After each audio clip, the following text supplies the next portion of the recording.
Big Boss season 9 பற்றின நிறைய இன்ட்ரெஸ்டிங்கான விஷயங்கள் பார்க்குறோம். அப்படிதான் இப்பவும் அப்டேட்ஸோட வந்திருக்கு. அது என்னன்ட்டு வாங்க இந்த வீடியோவில் பார்க்கலாம். அதுக்கு முன்னாடி நம்ம சினி சமூகம் சேனலை சப்ஸ்கிரைப் பண்ணாதவங்க மறக்காமல் சப்ஸ்கிரைப் பண்ணிட்டு பக்கத்தில் இருக்க பெல் ஐக்கனையும் மறக்காமல் ப்ரெஸ் பண்ணிடுங்க. கம்ருதீன் இது என்னப்பா ஒரே நைட்டில் இப்படி ஆயிட்டாரு, என்ன நடந்திருக்கும் இப்படின்ற மாதிரி தான் கம்ருதீனுடைய அந்த ஒரு டிரான்ஸ்ஃபர்மேஷனை பார்க்க முடியுது. ஏன்னா அவர் கேமரா முன்னாடி வந்து அவர் பேசுறத பார்க்கும்போது உண்மையாலே ரொம்பவே வந்து என்னடா மனுஷன் இவர், உண்மையாலே இவர் தானா இல்லனா இவர் வேற யாராதா இப்படின்ற மாதிரி தான் இருந்துச்சு. ஏன்னா அந்த அளவுக்கு ஒரு டிரான்ஸ்ஃபர்மேஷனை கொடுத்திருந்தாரு. கேமரா முன்னாடி அவர் சொல்லும் போதே நான் நாமினேஷன்ல நான் ரவுடியா நிறைய பேர் சொல்லியிருக்காங்க, ஒரு 10 பேர் என்ன நாமினேட் பண்ணியிருக்காங்க, அந்த அளவுக்கு நான் என்ன மோசமானவனா, அப்படி என்ன நான் தப்பு பண்ணிட்டேன், எனக்கு வந்து இங்க வந்து நடிக்கணும்னு எனக்கு அவசியம் இல்லை, என்னால நடிக்க முடியாது, நடிக்க தெரியாது, ரவுடி அப்படின்னு சொல்ற அளவுக்கு நான் என்ன பண்ணணும் எனக்கு தெரியாது, நான் வாய விடுறா அப்படின்ட்டு நிறைய பேர் சொல்றாங்க. அது உண்மைதான். நான் கோவத்தை கண்ட்ரோல் பண்ணிக்கிறேன், அதை ட்ரை பண்ணணும்னு நினைக்கிறேன், ஆனா என்னால முடியல, கொஞ்சம் கொஞ்சமா அது வந்து சரியாயிடும் நம்புறேன். இங்க எல்லாருமே என்னை ஒதுக்கி வைக்கிற மாதிரி இருக்கு, எனக்கு ரொம்ப ஒரு மாதிரி கஷ்டமா இருக்கு, நான் ரொம்ப தனிமையில ஃபீல் பண்றேன், நான் ரொம்பவே வந்து சைலண்டான பர்சன், எனக்கு இன்னொரு சைடும் இருக்கு, நான் எந்த அளவுக்கு ரொம்ப கோவப்படுறனோ அதே அளவுக்கு இன்னொரு பக்கம் சைலண்டாவும் இருப்பேன். இந்த சைலண்ட் இங்க நடக்கிற நிறைய விஷயங்களை பார்க்கும்போது வயலண்டா மாறுது. ஏன்னா இந்த இடத்துல பல பேருக்கும் பல அநியாயம் நடக்குது, அது என்னையும் உட்பட.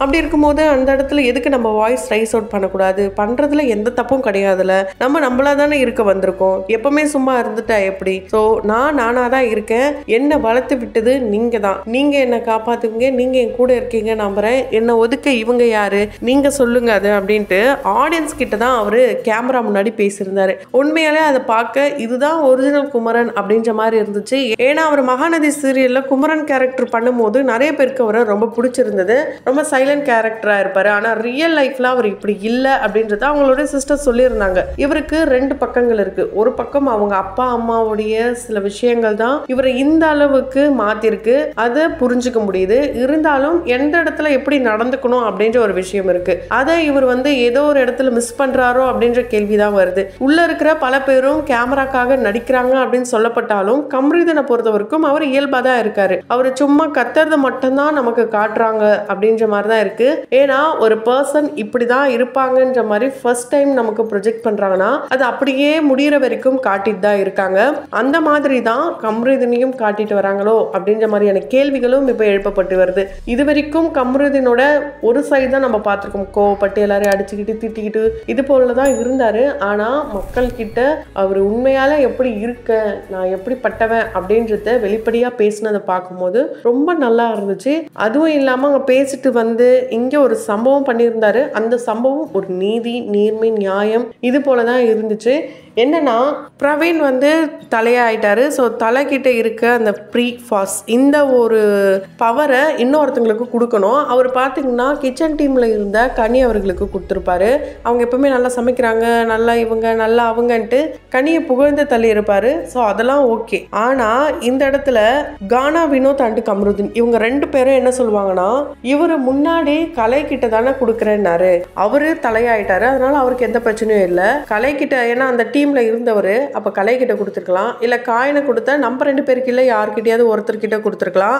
இப்படி நம்ம டீம்ல இருக்கிற யார்கிட்டையும் கொடுக்காம எதுக்காக அவரு கனி கிட்ட கொடுத்தாரு, வா நம்ம கேட்கலாம் அப்படின்னு சொல்லி இவர் கேட்க உடனே நம்ம ஏன் ரொம்ப நேரம் வெயிட் பண்ணணும், இப்பயே கேட்கலாம் வா அப்படின்ட்டு ஒரு சம்பவத்தை பண்ணியிருந்தாரு கம்ருதீன். ஸோ யாருமே கேள்வி கேட்காத இடத்துல அவரு அந்த கேமரா முன்னாடி சொன்ன மாதிரி அநியாயம் நடக்கும் போது கண்டிப்பா நான் என் வாய்ஸை ரைஸ் அவுட் பண்ணுவேன், அதனால எந்த பிரச்சனை வந்தாலும் நான் பார்த்துக்கிறேன் அப்படின்ற மாதிரி இருந்துச்சு. ஸோ அது வந்து உண்மையாலே 100க்கு 100 உண்மை அப்படின்றது இவருடைய இந்த ஒரு விஷயத்தை பார்த்து தெரிஞ்சுக்கலாம். அண்ட் இந்த வாரம் நாமினேஷன்ல மேக்சிமம் நிறைய பேர் இவருடைய நேம சொல்லி இருந்தது வந்து மிகப்பெரிய ஒரு அதிர்ச்சியா தான் இருந்துச்சு. ஏன்னா இதே மாதிரி தான் ஆரம்பத்துல கவின் அப்படின்ற ஒரு கேரக்டர் நிறைய பேருக்கு பிடிக்காம இருந்தாரு. அதுக்கப்புறம் போக போக உள்ள இருக்கிறவங்க வாரம் வாரம் அவரை நாமினேட் பண்ணிக்கிட்டே தான் இருந்தாங்க.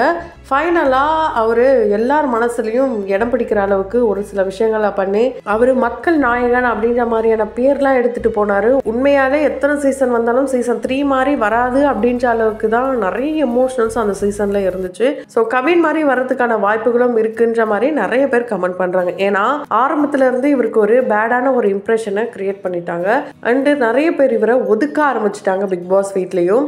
விஜய் சேதுபதி அவர்களும் இவரை கூப்பிட்டு வச்சு நல்லா டேமேஜ் பண்றது பண்றது, நோஸ் கட் பண்றது, இது மாதிரியான விஷயங்கள்லாம் பண்ணி பேசவே விடலை. அதாவது உண்மையை சொல்ல போனால் இவருக்கு பேச தெரியல அப்படின்னு கூட சொல்லலாம் கமருதீனுக்கு. ஏன்னா அவருடைய ஸ்டோரியே எந்த இடத்துல எமோஷனலாக சொல்லணும், எதை சொல்லணும் சொல்லக்கூடாது, இது எதுவுமே தெரியாமல் அவர் சொன்னார். அதுலேருந்தே தெரிஞ்சுக்கலாம் இவருக்கு பேச தெரியலன்ட்டு. அப்படி இருக்கும்போது இவர் விஜய் சேதுபதி கேள்வி கேட்கறது ஒன்று, இவர் சொல்கிற பதில் ஒன்று. அதாவது இவருடைய சைடில் இருந்து என்ன இருக்குன்னா, நம்ம சைடில் தவறு இல்லை, அதை நம்ம கரெக்டாக சொல்லணுன்றதுக்காக நடந்த விஷயங்கள் எல்லாத்தையுமே சொல்கிறாரு. ஸோ அது பார்க்குறவங்களுக்கு கொஞ்சம் இரிட்டேட் ஆகிற மாதிரி இருக்கு. என்னடா இந்த மனுஷன் கேட்ட கேள்வி ஒன்று சொல்கிற பதில் ஒன்று இருக்கே அப்படின்ற மாதிரி.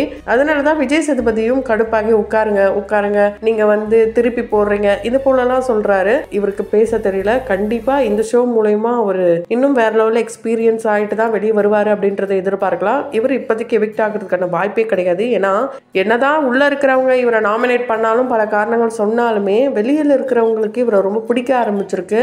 ஏன்னா தொடர்ந்து இவருக்கு ஓட்ஸ் அதிகமாகவே வந்துட்டு இருக்கு. உண்மையாலே அது நல்ல விஷயம். ஸோ ஒருத்தவங்களுக்கு திருந்ததுக்கான வாய்ப்புகள் கொடுக்கலாம். அந்த ஒரு வாய்ப்பா இது இருக்கலாம். இவர் அந்த அளவுக்கு கொலை குத்தம் பண்ணல, ரொம்ப மோசமான ஆட்கள் இல்லை. ஏன்னா இவரை விட மோசமான ஆட்கள் பிக் பாஸ் வீட்டில் இருக்கதான் செய்யறாங்க. அவங்களையே மக்களுக்கு பிடிச்சிருக்கு அப்படின்னும் போது கோவப்படுற இவரை பிடிக்கிறதுக்கான வாய்ப்புகள் ரொம்ப ரொம்ப அதிகமாகவே இருக்கு. ஸோ ஒன் சான்ஸ் கொடுக்கலாம். கண்டிப்பா இவர் இயல்பாக தான் இருக்காரு, ஆக்ட்லாம் பண்ணலன்றது இவர் அந்த கேமரா முன்னாடி பேசினதா இருக்கட்டும், உள்ள நடந்துக்கிற விஷயங்கள் பார்க்கும்போது ரொம்ப நல்லா தெரியுது. ஸோ பிக் பாஸ் வீட்லயும் மர்ம கும்பல்லாம் வந்திருக்காங்க. அந்த பிக் பாஸ் வீட்டில் பார்த்தீங்கன்னா இவங்க கிட்ட இருக்க அந்த எல்லா ப்ராடக்ட்ஸ், இவங்க யூஸ் பண்ற எல்லா திங்ஸையுமே அழகாக சுருட்டி எடுத்துட்டு போறாங்க. ஸோ இது எல்லாமே ஒரு டாஸ்காக தான் இருக்கு. இதனால எந்த ஒரு மாற்றம் ஏற்படுமா இல்லையான்றதை நம்ம எல்லாரும் வெயிட் பண்ணி தான் பார்க்கணும். எனக்கு இன்னொரு சைடு இருக்கு அப்படின்ட்டு கமருதீன் சொன்ன இந்த விஷயங்கள் கண்டிப்பா இதுக்கப்புறம் நம்ம பார்க்கலாம். அண்ட் விஜே பார்வதியும் அண்ட் கமருதீனும் இல்லைன்னா இந்த ஷோ அந்த அளவுக்கு சூப்பரா இருந்திருக்குமான்றதும் மிகப்பெரிய கேள்விதான். ஏன்னா ரெண்டு பேருமே ஓப்பனா இருக்காங்க, ரெண்டு பேருமே டக்கு டக்குன்னு எல்லாத்துக்கும் ரியாக்ட் பண்ணிடுறாங்க. அதுதான் விஷயமே. தாண்டி ரெண்டு பேரும் ஆக்ட் எந்த இடத்துலயும் பண்ணல. கண்டிப்பா ரெண்டு பேரையுமே மக்களுக்கு ரொம்ப பிடிச்சிருக்கு. ஸோ இது எந்த அளவுக்கு போக போகுதுன்றத வெயிட் பண்ணி பார்க்கலாம். அதுக்கு முன்னாடி கமருதீனோட இந்த திடீர் மாற்றம் உங்களுக்கு எந்த அளவுக்கு ரொம்ப பிடிச்சிருக்குன்றத கமெண்ட் பாக்ஸ்ல மறக்காம கமெண்ட் பண்ணுங்க. தொடர்ந்து வீடியோஸ்லாம் பார்க்கணும்னு நினைச்சீங்கன்னா உடனே சேனலை சப்ஸ்கிரைப் பண்ணிட்டு பக்கத்தில் இருக்க பெல் ஐக்கானையும் மறக்காம பிரஸ் பண்ணிடுங்க.